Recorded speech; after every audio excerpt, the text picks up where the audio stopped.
परत विचारा. हम्म. सती संप्रदायाच्या आधारे आपण अभ्यास करतोय असं आपण तो मुद्दा आपल्या याच्यामध्ये आलेला आहे. तर हम्म. तो अजून सविस्तर स्पष्ट करून सांगावं. अं, सती संप्रजन्य हा बुद्धांचा अंतिम शब्द, अंतिम अंतिम संदेश मानला जातो. अंतिम शब्द हं. म्हणजे सब्बे संखारा, अं, अनिच्छाती. नाही, तसं तसा नाही तो तो अं, अनिच्चावत संखारा उपाद वयधम्मिनो. सगळे संस्कार हे उत्पन्न होणारे आणि लयात जाणारे आहेत, म्हणजे स्थिर नित्य काहीच नाही, असं हे बोलून ती ही गाथा आपल्याला पुन्हा एकदा पाहावे लागेल. त्याच्यामध्ये अपमादेन म्हणून हे सगळे संस्कार हे जर उत्पन्न आणि लयात जाणारे आहेत, म्हणजे जीवनाचं स्वरूप असं आहे का ते हे निर्माण झालं ते लयात जाणार आहे. जीवन पण संस्कार म्हणजे जीवनच आहे, जीवनाविषयीच बोलतात, कारण त्यांना दुःखमुक्ती हा उद्देश आहे. त्यांना सांगायचंय की याच जीवनात जिवंत असतानाच जगता जगताच दुःखमुक्ती आली पाहिजे. हे मरणानंतरचं काम नाही, मरणानंतर ते तो वेगळाच विषय आहे. जगता जगताच म्हणजे संस्कारित अस्तित्वात असतानाच त्यातून दुःखमुक्ती मिळाली पाहिजे. आणि हे संस्कार हे उत्पन्न होणारे आणि लयात जाणारे आहेत. प्रत्येक गोष्ट जीवनातली ही उत्पन्न होऊन जर लयात जाणारी आहेत, तर तिला धरून ठेवू नका, तिला पकडून ठेवू शकतच नाही. त्याचं सत्य असं आहे की तुम्ही, कारण ते म्हणजे मी नाही. आणि हे जर वास्तव आहे, ज्याला आपण धरून धरून ठेवू शकत नाही, तर ते धरून ठेवण्याची इच्छा, या तृष्णा, हा भ्रम आहे. याचं मुख्य कारण भान नाही, सती नाही, अपमाद. अपमादाची अवस्था नाही. अपमाद म्हणजे प्रमाद नसणे, म्हणजे म्हणजे तिथं ती धरण्याची चूक करत नाही, तो धारण करण्याची चूक करत नाही. धारणा, पकड. जसं ध्यान धारणा म्हणजे त्याचं धरून ठेवण्याकडे लक्ष आहे. ध्यान त्याचं कशावर आहे? धरून ठेवण्याकडे, मी असंच करील. तर तसं जीवन नाहीच आहे, त्याचं स्वरूप तसं नाहीच आहे. ते प्रवाहित आहे, ते अनित्य आहे, गती आहे, स्थिती नाही, गती आहे. असं जर आहे तर त्याचं भान ठेवा. म्हणून अपमादेन संपादेथ. संपादित म्हणजे संपादन करा, किंवा अपमाद आधी संपादन करा, म्हणजे जागृती संपादन करा. किंवा सती सती संप्रजन्य, सती संप्रजन्य असा एक त्यांचा, अपमादेन संपादेचा दुसरा अर्थ सती संप्रजन्य आहे. तर शेवटच्या शब्दांमध्ये ह्या गोष्टी येतात. आता बुद्धांचे शेवटचे शब्द नेमके कोणते असले पाहिजेत हे सांगणं फार कठीण आहे, अशक्यच आहे. पण सर्वसाधारणपणे असं म्हटलं, त्यांनी जीवनभर, म्हणजे बुद्धत्व प्राप्तीसाठी त्यांनी जे केलं ते, तोच त्यांचा शेवटपर्यंतचा संदेश राहिलेला आहे, मुख्य संदेश. की जीवनातून जर विमुक्ती पाहिजे असेल, दुःखमुक्ती पाहिजे असेल, तर जीवनाचं भान आलं पाहिजे, जीवनाबद्दल जागृती आली पाहिजे. आणि हाच संदेश त्यांनी शेवटी पण दिलेला आहे. तर जणू काही असंही म्हटलेलं आहे, जास्त काही सांगण्यासारखं नाही. जसं काही जास्त काही सांगण्यासारखं नाही, हे जीवन अनित्य आहे, याचं भान ठेवा, ह्याची सती ठेवा. संप्रजन्यचा अर्थ, दुसरा एक अर्थ असा आहे की या क्षणी जे निर्माण होतं, प्रजन्य आपण म्हणतो ना, जन्म, ज्या क्षणी ज्या गोष्टीचा जन्म होतो त्याचं भान ठेवा. हं. आता ह्याच्यामध्ये वर्तमानात जे जे जे जे काही घडतं, त्या सगळ्याच गोष्टी आल्या. काही असो. हे आता जसं आता आपण बोलण्यातून बोलणे, बोलण्यातून कशाचं प्रजनन होतं शब्दांचं, त्याचं भान ठेवा. कायिक कृती, मानसिक कृती, वाचिक कृती, मनामध्ये वेगळ्या वेगळे येणारे मनोधम्म, विचार प्रक्रिया, इमोशन, चित्तामध्ये निर्माण होणारे वेगवेगळे हम्म, वेगवेगळे काय म्हणतात, अ, विषय, लोभाचे विषय, द्वेषाचे विषय, हे पाहिजे नको, या सगळ्या गोष्टी ज्या आहेत ह्या वर्तमानातच निर्माण होतात आणि वर्तमानातच त्याचा लगेच परिणाम होतो. ते निर्माण पण होतात, लयास पण जातात, परत निर्माण होतात, परत लयास जातात. हे जे सतत चाललेलं आहे ते वर्तमानात जेव्हा जाणवतं तेव्हा त्याचं भान ठेवा, हे आता निर्माण होत आहे. तर त्याचं मग स्वरूप लक्षात येतं. सती संप्रजन्यामुळं ज्या वेळेला जे उदयाला येतं, निर्माण होतं, त्या वेळेला तिथं जर सती असेल, म्हणजे सती संप्रजन्य असेल, तर तिथं विमुक्तीचा पण लगेच प्रवास सुरू होतो. तर हा सती संप्रजन्याचा एक सर्वसाधारण अर्थ हं. आपण पाहू शकतो. परंतु ही प्रॅक्टिकल गोष्ट आहे. सती संप्रजन्य समजावून सांगण्याची गोष्ट नाही. कारण सती असल्याशिवाय संप्रजन्याशी संपर्क नसतो. कारण वर्तमान आहे तो, आणि वर्तमान ही गती आहे. वर्तमान ही स्थिती नाही. वर्तमान बोलता बोलता भूतकाळात जमा होतो. जसे आता शब्द लगेच लगेच भूतकाळात जमा होतात. म्हणजे गतिशील. हा, आणि त्या ठिकाणी सती असली पाहिजे. म्हणजे सती ही गतिशील आहे, संप्रजन्य ही गतिशील आहे, स्थिती नाही. तर ही अवस्था जोपर्यंत येत नाही तोपर्यंत सती संप्रजन्य समजत पण नाही. कारण ते काय फक्त शब्दांचं विश्लेषण आणि स्पष्टीकरण नाही. सती सती पण आपल्याला सांगता येत नाही. आपण सतीवर बोलतोय, रोजच बोलतोय, पण सती शब्दात सांगता येण्यासारखी नाही. अनापानसती शब्दात नाही सांगता येत, कायानुसती शब्दात सांगता येत नाही. जाणीवा ज्या क्षणी ज्या निर्माण होतात तिथं ती सती आहे. तर जाणीवा ही एक गोष्ट नाही, प्रत्येक क्षणी वेगवेगळी जाणीव आहे, वेगवेगळ्या जाणीव आहेत, आणि तिथं सती. चित्त काय पाहिजे आणि काय नको हे काय चित्त आपल्याला सांगून काम नाही करत. कारण ते पूर्वसंस्कारित आहे. त्याच्यात जे जे काही संचय किंवा ज्याला आपण संस्कार त्याला म्हणतात, ज्या ज्या संस्कारांनी ते चित्त संस्कारित आहेत, ते संस्कार काहीतरी करायला लावतात. कार म्हणजे करणे, काहीतरी करायला लावतात. ती गोष्ट का अशी सांगून येत नाही, ती कोणत्याही क्षणी काही निर्माण होऊ शकतं. तिथं सती पाहिजे. म्हणून चित्तानुसती ही सांगण्याची गोष्ट नाही.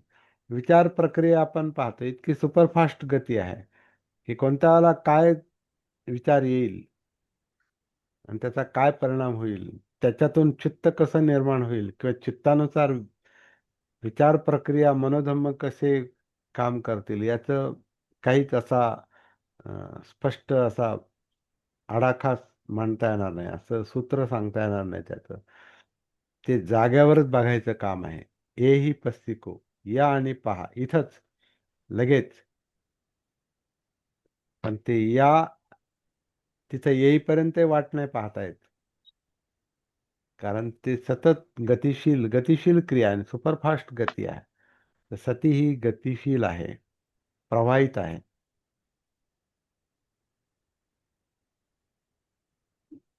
त्याच्याविषयी सांगण्यासारखं नाही. जी गोष्ट प्रॅक्टिकल आहे त्याच्याविषयी फार सांगता येत नाही. ते करूनच बघायचं, स्वतःच करायचं, स्वतःच अनुभव घ्यायचा, स्वतःच तसं भावना करायची, तसंच स्वतः बनायचं तसं. याच्यावर काही जास्त स्पष्टीकरण करता येत नाही. आणि असं पण एक विधान आहे बुद्धांचं, असं एक मेसेज आहे, संदेश, की मी मी बुद्धत्वाबद्दल आणि ह्या अरहत पदाबद्दल एक शब्दही बोललो नाही म्हणतात. हम्म. कारण ते बोलणंच कठीण आहे, सांगणं कठीण आहे.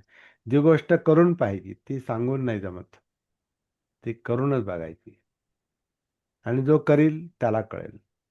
म्हणजे बुद्ध त्यालाच कळेल जो बुद्ध बनण्याचा प्रयत्न करेल. याच्यात काही अतिशयोक्ती नाही. काही लोक म्हणतील "हे म्हणजे आगाऊपणा आहे हा". असं काय नाही, हे बुद्धांचंच म्हणणं आहे. प्रत्येकामध्ये बुद्धत्व आहे, पण प्रत्येकामध्ये आहे ते बीज रूपात आहे, पण बीजात तो मूळ गुणधर्म आहे. परंतु तो अं, ते बीज, ते मूळ गुणधर्म, ते प्रयत्नपूर्वकच तो ते बीज हे होऊ शकतं, वृद्धिंगत होऊ शकतं, वाढू शकतं. त्याला विशिष्ट परिस्थिती निर्माण व्हावी लागते, किंवा जर कार्यकारण भाव प्रत्यक्ष समुत्पाद लक्षात आला असेल तर ती जाणीवपूर्वक ती परिस्थिती आपण निर्माण करू शकतो. ही निसर्गानं दिलेली देणगी, नॅचरल आहे ते. आता निसर्गाने दिलं म्हणजे ते एक नॅचरल आहे. ते काही शब्द पण आपल्याला अडथळे ठरतात, की निसर्गाने दिले मग निसर्ग पाहिल, मग त्याच्यावर सोपवा, तसं नाही ते.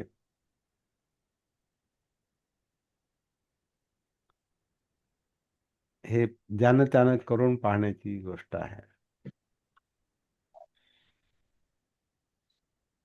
याच्यावर बोलण्यासारखं फार कमी आहे, कारण ही करण्याची गोष्ट आहे. प्रॅक्टिकलमध्ये काय असतं, व्यवहार जो करतो त्यालाच ते कळतंय.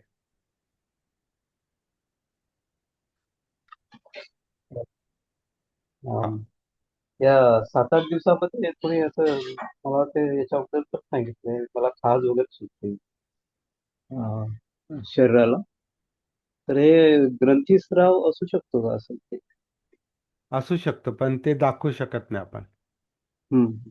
काही गोष्टी ज्या आहेत ना, ह्या आतल्या आहेत ना, आतल्या गोष्टी बाहेर कुठं दाखवतोय आपण, असं थोडं काढून काढून दाखवत हे हे हा, हा. नाही का, ज्या गोष्टी आतल्या आहेत त्या आतच फील कराय होतात, आतच जाणवतात. जाणीवा आत आहेत. जाणीवा असं असं हा ह्याला जाणीवा म्हणतात असं नाही म्हणू शकत ना. तसं हे आंतरिक कार्य, मनाचं जे चित्ताचं कार्य आहे, त्याच्यात आता हे शरीरातल्या ह्या ग्रंथी काय जे काही म्हटलेलं आहे ते आतलं आहे. ते त्याचा बोध, त्याची बोधी हा विषय आहे. हम्म. त्याच्याविषयी काय काय सांगणार. म्हणून ते सांगताच येत, धम्म हा बोलताच येत नाही खरं म्हणजे. त्याचं एक लक्षण मला तर असं दिसतंय, धम्म आपण बोलूच शकत नाही. तुम्ही हे मला असं दिसतंय न ह्याचा रंग असा आहे न याची लांबी न उंची न हे असं आहे आणि हे सूर्य असा आहे आणि चंद्र असा आहे न हे सगळं जगातल्या गोष्टी ज्या आपल्या इंद्रियांना जाणवतात त्याच्यावर आपण बोलू शकतो. जे दिसतं, ऐकू येतं, गंध, चव, स्पर्श. पण त्याच्या पलीकडं आतमध्ये गेलं की तेवढं त्याच्याबद्दल आपण अं, अनभिज्ञ असतो, म्हणजे माहीत नसतंय. कारण ते आतल्या गोष्टी आहेत आणि त्या आतल्या गोष्टींचं पुन्हा भान नसतंय. त्या प्रकाशात नाहीत त्या. जागृतीच्या जसं बाहेरचं प्रकाशात आहे आणि डोळे उघडे आहेत म्हणून दिसतंय. हवा आहे, लहरी आहेत, म्हणून त्या लहरीच्या द्वारे आपल्या कानापर्यंत ते ध्वनी येतात, कळतात. हा ध्वनी आहे. हवा आहे, गंध नाकापर्यंत येतो, आपल्याला कळतो. जिभेवर काहीतरी त्याला स्पर्श झाला कळतं, चव कळते, त्वचेला स्पर्श कळतो. पण त्याच्या पलीकडे गेलं म्हणजे आतमध्ये, की जे दिसतं त्याला अमुकच नाव कसं दिलं जातं. मला ही बाटली ती दिसते. आणि त्याला मी बाटली का म्हणतो हे मला नाही माहिती.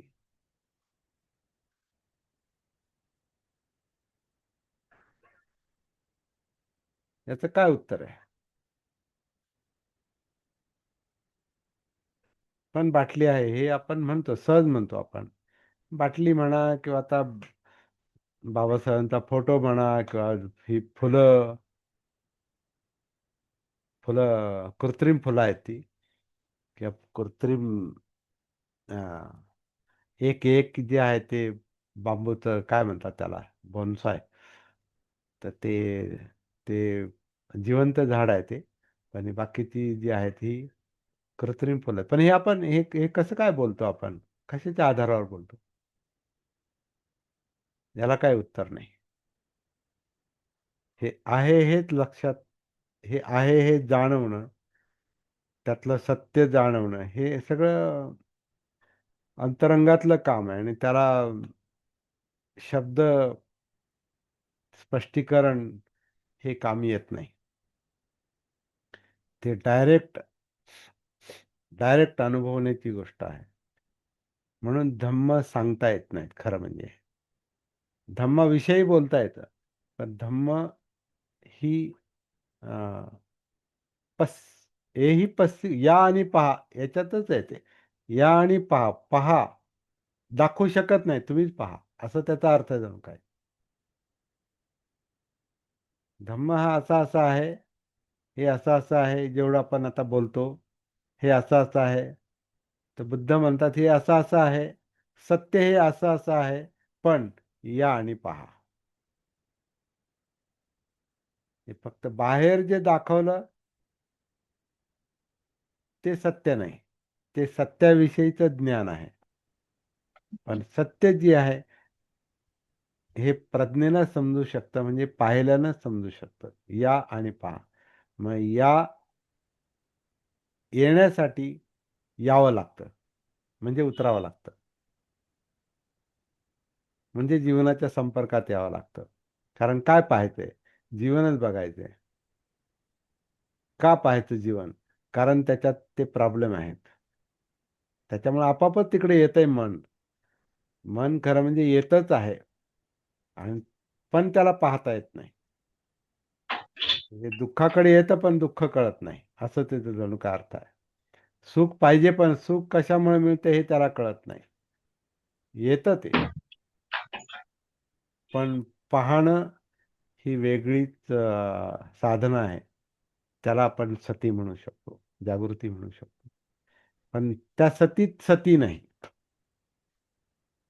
सती शब्दात परत सती नाही. सती ही अनुभवण्याची गोष्ट आहे. जागृती ही अनुभवण्याची गोष्ट आहे. तसं असं ती त्याला गुंतागुंत म्हणता येणार नाही, परंतु गुंतागुंत ही मानसिक आहे. मन भानावर नसल्यामुळं, जागं नसल्यामुळं त्याला हे सगळ्या गोष्टी स्पष्टपणे दिसत नाहीत. त्या पाहायच्या असतील, त्या दिसायच्या असतील, तर ही सतीची पद्धतशीर साधना, सतीपठ्ठाण ज्याला म्हटलेलं आहे, तेच तीच उपयोगाची प्रॅक्टिस आहे, साधना आहे. त्याच्यावर जास्त काही बोलता येत नाही. करून पाहायचे. किरण होतं सर. हं.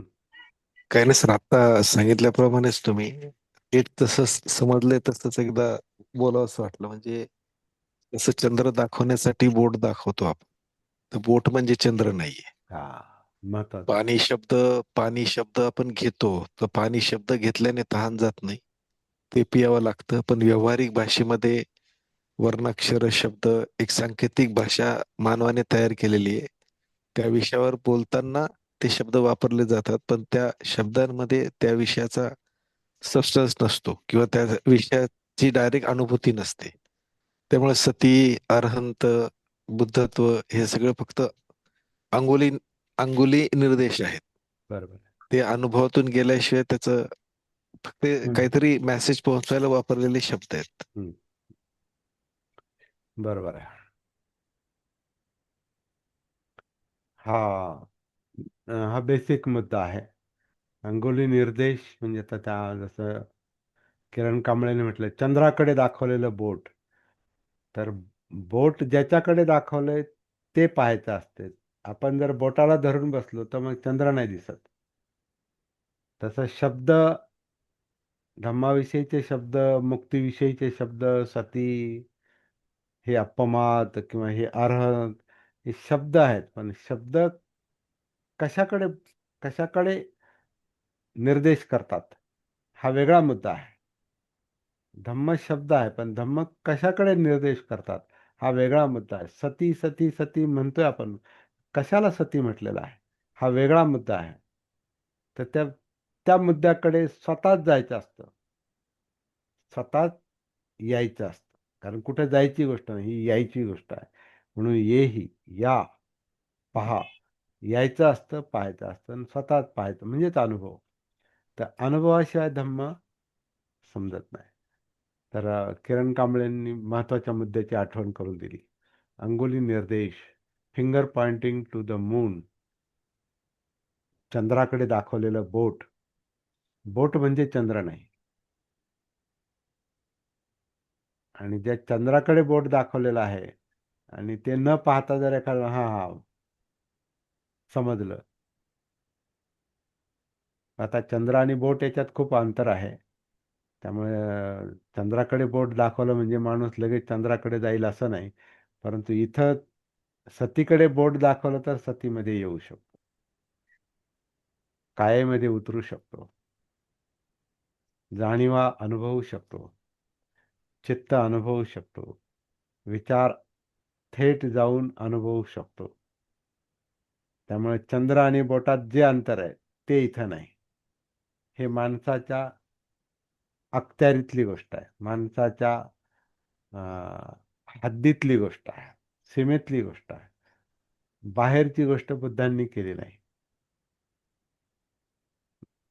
कारण जो प्रश्न मूळ सोडवायचा आहे, अस्तित्वाचं ज्ञान, कारण ती एक समस्या आहे, त्या यातना, ते दुःख, हे आपल्या हद्दीतली गोष्ट आहे.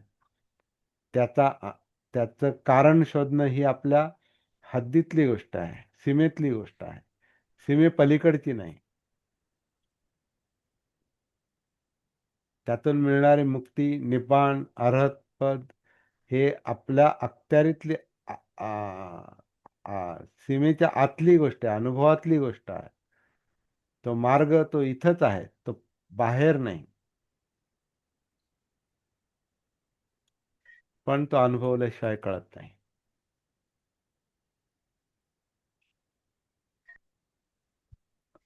आणि जोपर्यंत अनुभव घेत नाही तोपर्यंत त्या गोष्टी अवघड वाटतात, कधी कधी अशक्य पण वाटतात. कारण आपला रस्ता जो असतो हा बहिर्गामी असतो, बाहेर असतो, म्हणजे इंद्रियांच्या पातळीवरचा असतो. त्यामुळे इंद्रिय तृष्णा याच्यातच सगळं सगळं जीवन गुंतलेलं असतं. ते असं वळत नाही, ते मागे बघत नाही, ते ते पुढं चाललेलं असतं. तर पुढं तर चालावंच लागतं, ज्याला आपण जीवन म्हणतो. जीवन जगताना पुढं तर पाहावंच लागतं. परंतु ज्या अंतरप्रेरणा आहेत, ज्याला आपण संस्कार म्हणतो, जे आतलं जीवन आहे, जो आतला रस्ता आहे, ज्याच्यामुळं बाहेरची उलाढाल आहे, तिकडं शहाण्या माणसाला वळावंच लागतं. तो वळतोच. तेच संशोधन आहे. नाहीतर रस्ता चालायला काय, आंधळा पण रस्ता चालतो ना. त्याला डोळे नाहीत, पण हातात काठी आहे, बोलता येतं. आणि काहीतरी त्याला थोडासा अभ्यास झाला की तो आंधळा माणूस आश्चर्यकारक गोष्टी करतो, जो डोळस माणूस पण करत नाही. आता तुम्ही अंध, समजा आता मुंबईमध्ये आंधळे लोक जर तुम्ही पाहिले ना, तर ते आंधळे लोक ते त्यांच्यासाठी ती खास व्यवस्था पण केलेली असते. त्यांना त्याची त्यांच्यासाठी ते समजा आता ट्रेनचे त्या विशिष्ट त्यांची ती बोगी असते, डबा असतो. तिथं ते आवाज पण देत असतात. ते शिट्टी वाजत असते ती. त्याला ते कळतं हां, इथं तो डबा आहे. तर ती जरी नसली ना, तरी तो खालच्या नुसत्या काठीच्या यानं पण त्याला असे ते त्याची रचनाच ते प्लॅटफॉर्मची अशी केलेली असते, की त्याला बरोबर कळतं, की कोणत्या याने ते चाललं पाहिजे. तो त्या ट्रॅकवर बरोबर चालतो प्लॅटफॉर्मवर.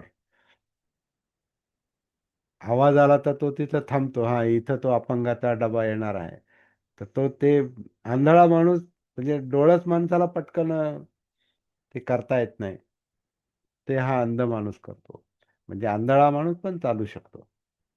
नाही कळालं तरी, नाही दिसलं तरी.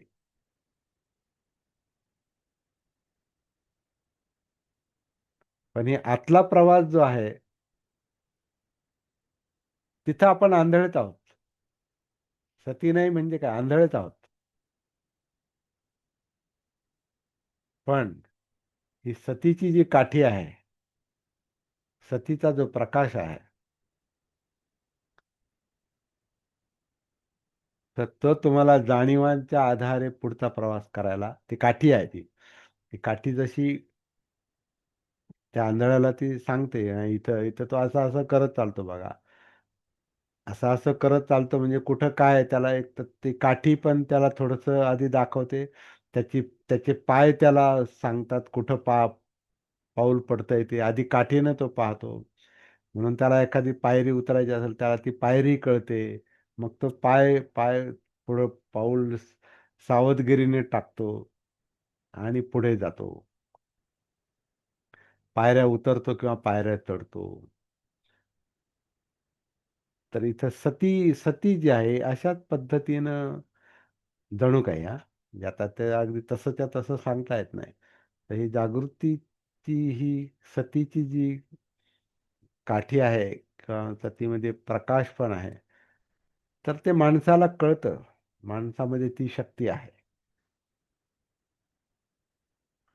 ती शोधावी लागते आणि मग तो अंतर्शोध घ्यावा लागतो. अंतर्दृष्टी, अंतर्शोध, अंतर्बोध आणि मग ते सगळे प्रश्न सुटतात. नॅचरली सुटतात. हाच बुद्धांचा शोध दिसतोय. याच्यावर सांगण्यासारखं फार जास्त नाही. करून पाहायचं.